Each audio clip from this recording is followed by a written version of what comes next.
Hello from Melbourne in Australia. This is Mark Watson speaking. I'm just about to share my screen and present our response to the conference objective. So without further ado, I shall share this screen, hopefully expand the program.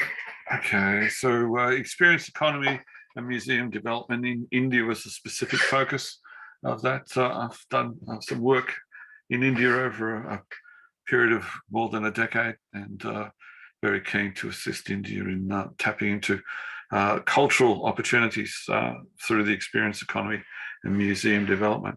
Worked this paper up in conjunction with Samitra Chitta from World University of Design in Delhi in India, alongside Avani Varia from Museums of Gujarat in India.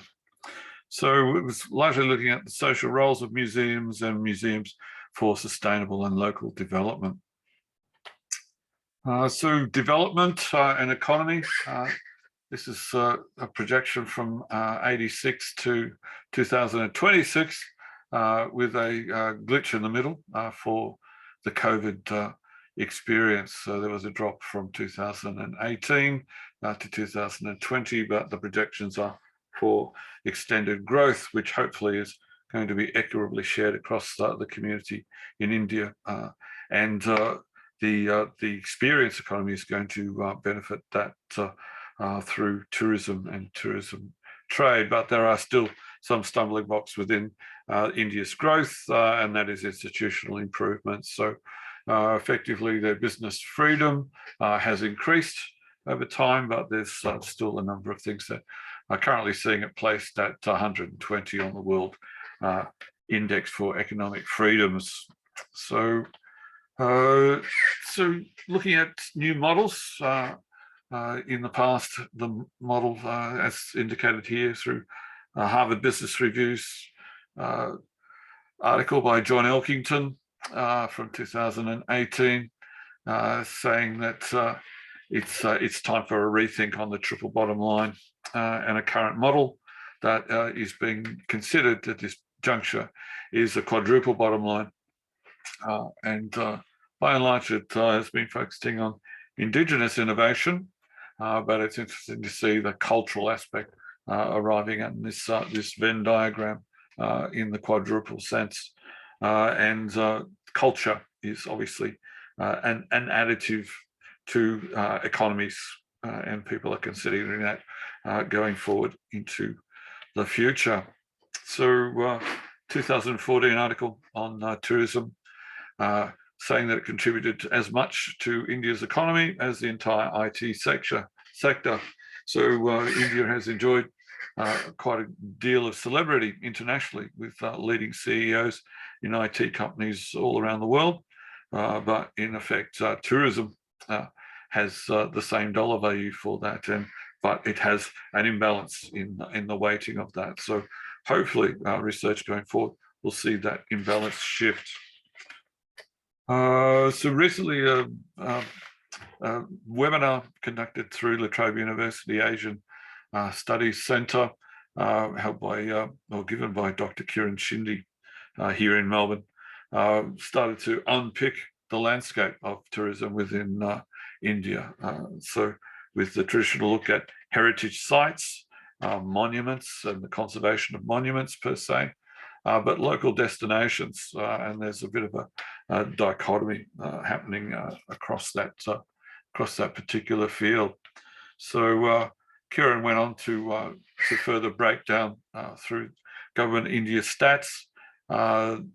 Foreign tourism is not a major player at this particular point in time, but with the growth of the economy, Make in India strategy with the Indian government, lots of manufacturing are starting to base some operations in India, and that extended growth of the middle class and their available funds for expenditure are going to open up opportunities for culture.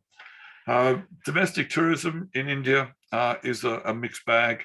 It is indicated here it's 2.3 billion people internally touring, but a very small amount of that is attributable to this emerging middle class, this new elites, as Kiran Shinde cites it, but and heritage sites are not taken into much account in that tourism mix, and most of the tourism is based on religious pilgrimage for the domestic market. But this growing middle class and their need for recreation and holidays is adding to the opportunities for museum development within India.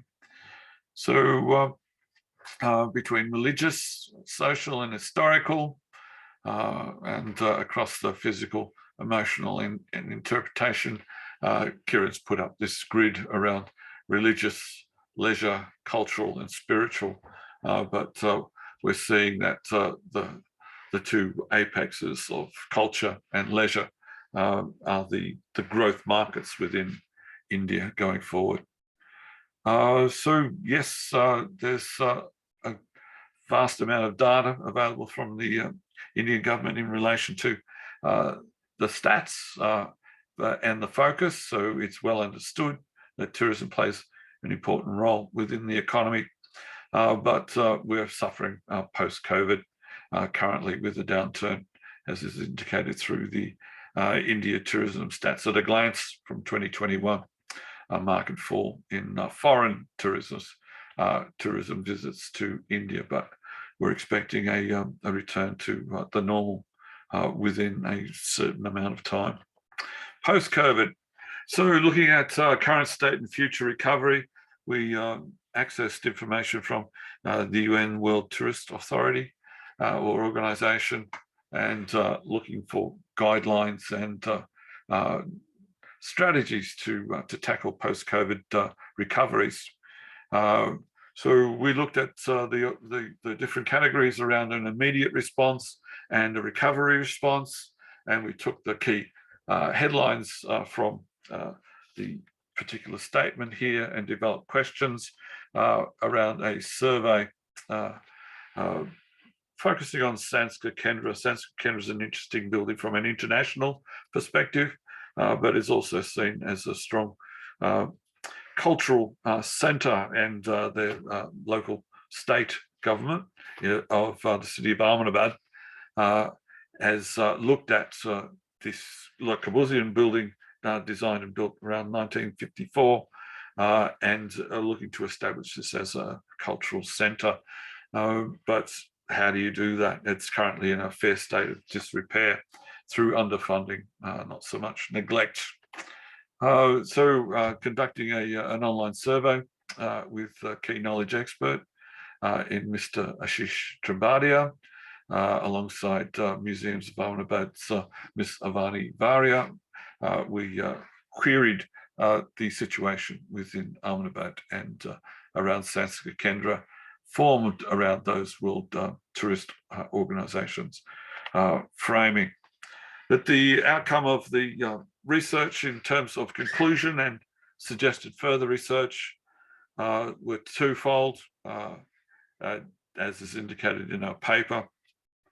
Number one is the intra-government support for museums associations to manage their affiliated organizations and support growth initiatives going forward. So not so much a government actually employing people to undertake it, but government supporting agencies in the effort to make that to help them make that transition around post-COVID going forward, but to manage and give access to the growing market from an international and from a local tourism perspective.